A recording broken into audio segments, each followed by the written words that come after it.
Sur Gabon 24, nous sommes dans le cadre des journées de l'industriel. Je reçois ici Monsieur Marius Bondji Chamba. Il est directeur général de l'Office gabonais de la propriété industrielle. Bienvenue, monsieur. Merci. Alors, d'entrée de jeu, est-ce que vous pouvez nous dire ce que signifie l'OGAPI et que veut dire la propriété industrielle? Ça renvoie à quoi tout ça? Déjà, vous remercie de l'opportunité que vous nous accordez une fois de plus de parler de l'OGAPI à l'occasion des journées de l'industriel. Maintenant, revenant à votre question, je dirais simplement que l'OGAPI, c'est l'Office gabonais de la propriété industrielle. Et c'est quoi la propriété industrielle? C'est l'une des composantes de la propriété intellectuelle. Et la propriété intellectuelle, c'est la valorisation des œuvres de l'esprit, qui, elle, a deux composantes. La première composante, c'est la propriété artistique et littéraire, où on parle des droits d'auteur. Et sur le plan local, elle est gérée par le Bureau gabonais des droits d'auteur, qui est sous la coupole du ministère en charge de la culture.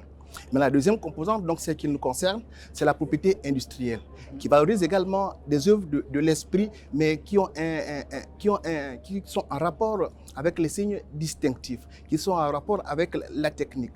Quand on parle de la technique, on voit le brevet d'invention.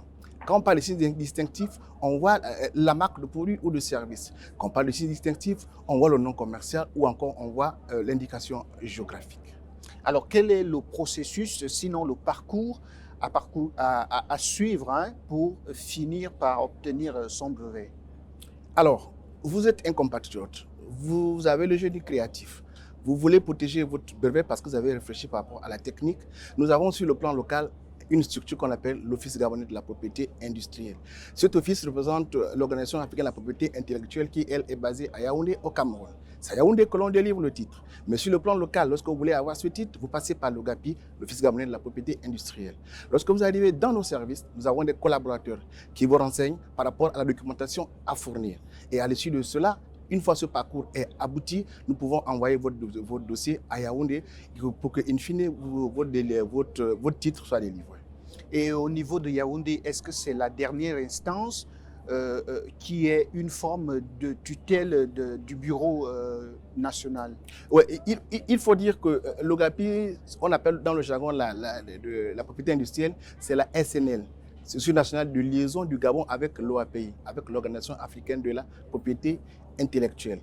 L'OAPI a une activité notariale, c'est de délivrer les titres. Donc l'OGAPI, au niveau du Gabon, centralise ces demandes et les transmet à l'OAPI qui, in fine, délivre les titres. Donc c'est un peu cette collaboration qu'il y a entre l'OGAPI et l'OAPI du point de vue international. Mais après, on peut aller à un niveau un peu plus élevé, c'est l'Organisation mondiale de la propriété intellectuelle. Cette organisation-là au niveau mondial qui essaie de regarder toutes les questions en termes de coopération, en termes de délivrance des titres de propriété. Donc cette organisation qui régit tous les aspects liés à la propriété intellectuelle du point de vue mondial.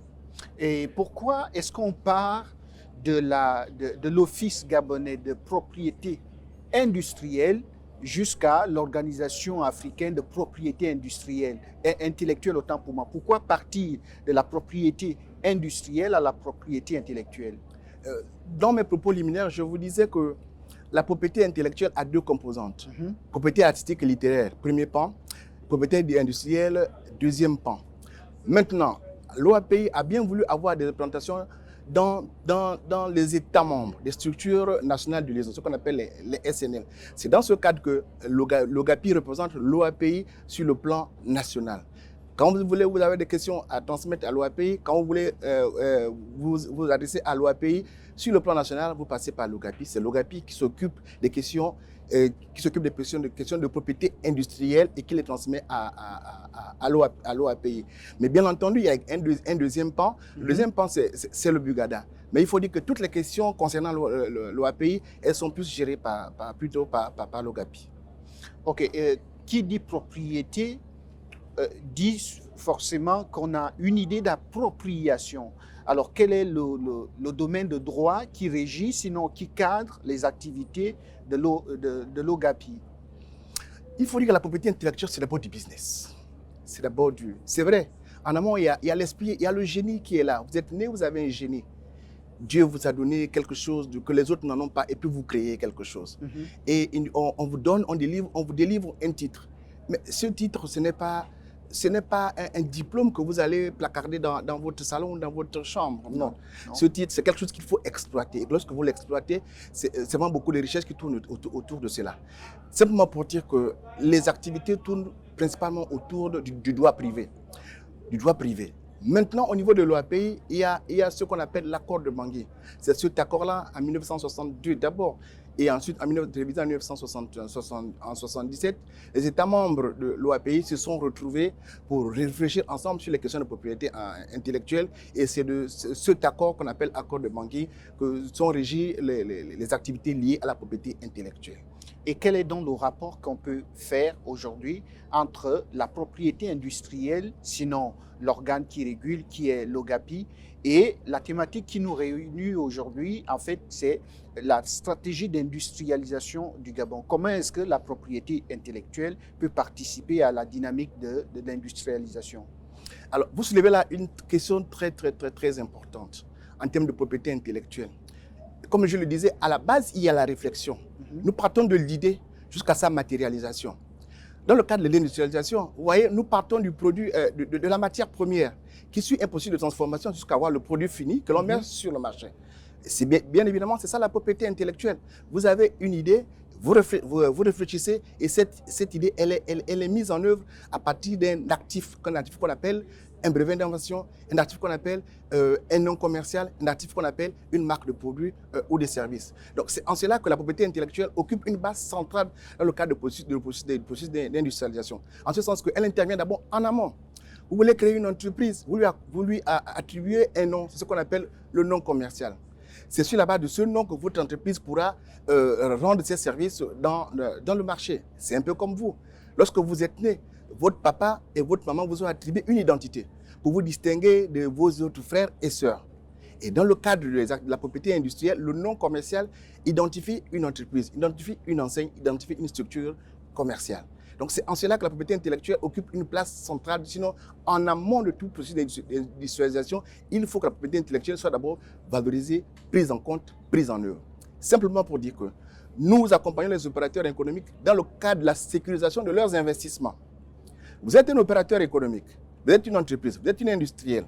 Vous voulez atteindre le secteur Gabon, le pays Gabon, à travers vos marques. Mais si elles ne sont pas protégées, mais vous allez divulguer un savoir-faire, un savoir-être, donc beaucoup de choses que vous divulguez, et autour de la divulgation de cela, vous perdez beaucoup d'argent. Qu'est-ce que nous demandons de faire? Nous demandons de protéger vos marques. Vos marques, quand vous les protégez, vous fidélisez une clientèle. Quand vous les protégez, vous engagez un processus commercial et un processus qui peut vous rapporter beaucoup d'argent. Comme pour dire que la propriété industrielle, la propriété intellectuelle, elle est au centre, elle est en amont du processus d'industrialisation. Sans prise en compte de ces activités de propriété intellectuelle, on ne peut pas arriver à faire du business, on ne peut pas arriver à faire des affaires. Est-ce que c'est ce mécanisme de protection de l'identité même qu'on appelle la marque déposée? La marque déposée, c'est quand elle est déposée. C'est quand elle est déposée qu'on appelle marque déposée. C'est-à-dire qu'une marque déjà enregistrée. Elle est enregistrée, elle vous appartient. Vous avez un usage exclusif pendant la période de validité de cette marque. Quiconque ose utiliser cette marque de quelque manière que ce soit frauduleuse, alors vous intentez un procès en contrefaçon et vous êtes vainqueur. Parce que derrière la propriété industrielle, c'est beaucoup d'argent, c'est du business. Lorsqu'une marque n'est pas déposée, lorsqu'une marque est marque, quand elle n'est pas encore déposée, on n'appelle pas marque déposée. C'est lorsqu'elle est déposée qu'on appelle marque déposée, donc enregistrée, et cela fait de vous le propriétaire de cette marque, et vous avez autour de cette marque un usage exclusif, et c'est votre propriété. Aujourd'hui, est-ce que vous avez des chiffres? Est-ce que vous pouvez parler en termes de chiffres? Est-ce que vous avez certaines données statistiques? Est-ce qu'il y a des Gabonais qui viennent vers vous? Est-ce qu'il y a des Gabonais qui vont jusqu'à la fin du processus? Il faut dire qu'il y a quelques années en arrière, la propriété industrielle n'était pas bien cernée par le Gabonais lambda. Mais avec le temps, les choses se sont améliorées. Aujourd'hui, on est un peu content des chiffres du moment. Par exemple, en termes de protection du non commercial, nous participons au guichet unique au niveau de l'ANPI. En termes de non commerciaux protégés, on atteint le chiffre de 3000 non commerciaux par année. Maintenant, on va regarder, puisqu'on est dans le cadre industriel, on parle des marques qu'il faut déposer. Aujourd'hui, au niveau de l'OAPI, par année, nous sommes à une quarantaine de marques. C'est vrai, par le passé, on était tourné autour de 10-15 marques. Mais je crois que le carburant est en train de prendre, le véhicule est en train de rouler. Et avec le temps, nous pensons que nous pourrons avoir des chiffres un peu plus intéressants. Également, au niveau des brevets, on était au niveau de 5, 6 à 7 brevets par année. Aujourd'hui, nous sommes au niveau d'une vingtaine de brevets. Et quand vous parliez des Gabonais, nous avons souvent, à l'occasion de ce genre d'événement, des produits champions qu'il faut souvent valoriser. Nous avons une compatriote qui est venue chez nous protéger sa marque, Nice Cosmetics, protéger sa marque, que nous avons accompagnée au salon africain, où elle s'est, d'abord au salon national, elle s'est distinguée sur le plan local. Nous avons accompagné au salon africain, elle s'est également fait remarquer au salon africain, et elle est partie au salon mondial à Genève, et là-bas, elle a eu beaucoup de distinctions. Aujourd'hui, au retour, elle a créé son entreprise. Elle a créé son entreprise, donc elle emploie des personnes, et son entreprise aujourd'hui, c'est une bonne entreprise qui est connue sur la place et qui, je pense, fait un bon chiffre d'affaires. Donc c'est en cela que je vous dis que, quelque part, nous sommes fiers des Gabonais que nous accompagnons dans le cadre de nos activités. Est-ce que l'OGAPI a aussi la compétence de gérer un contentieux? Si jamais quelqu'un se sent lésé dans ses droits, ça veut dire que, par exemple, quelqu'un crée une marque et qui se rend compte qu'il y a une autre entreprise qui fait peut-être dans la contrefaçon. Est-ce que l'OGAPI a la compétence de traiter ce genre de litige? C'est entre autres l'une de nos missions, lutter contre la contrefaçon. Et nous avons au niveau de notre administration un service qui s'occupe des questions relatives au contentieux. Lorsque vous êtes deux opérateurs économiques, vous avez un conflit sur l'appropriation au nom d'un actif de propriété industrielle, vous venez vers nous. Nous regardons, parce qu'en propriété industrielle, il y a une chose. Vous avez la première entrée et la première servie. Vous arrivez avant, vous êtes le premier servi. Votre marque est protégée. Alors que celui qui vient par la suite, celui-là, et quand vous êtes protégé, vous avez la propriété de l'actif, la propriété du produit qui a été protégé. Mais si quelqu'un par la suite voudrait protéger après vous, vous êtes détenteur de ce produit ou détenteur du produit, donc vous pouvez le poursuivre en contrefaçon. Donc, en notre sein, nous avons un service chargé du contentieux qui gère ces questions au quotidien. Les opérateurs économiques nous saisissent, se plaignent de ce que leurs marques ont été imitées par-ci, leurs marques ont été, protégées par d'autres, mais nous sommes là pour essayer de réguler, pour regarder toutes ces questions-là. Mais maintenant, notre point de vue n'est pas prépondérant. Nous donnons une aide à la décision. Parce qu'il y a des instances qui sont là, du point de vue judiciaire, qui gèrent ces questions-là. Simplement que nous, du point de vue technique, nous donnons un avis. Cet avis aide à la décision prise par les instances judiciaires. Merci, M. Marius Bondi Chamba, d'être passé sur le plateau de Gabon 24. C'est moi qui vous remercie. À vous aussi, madame, monsieur, merci de nous avoir regardés. Les programmes sont en continu sur Gabon 24.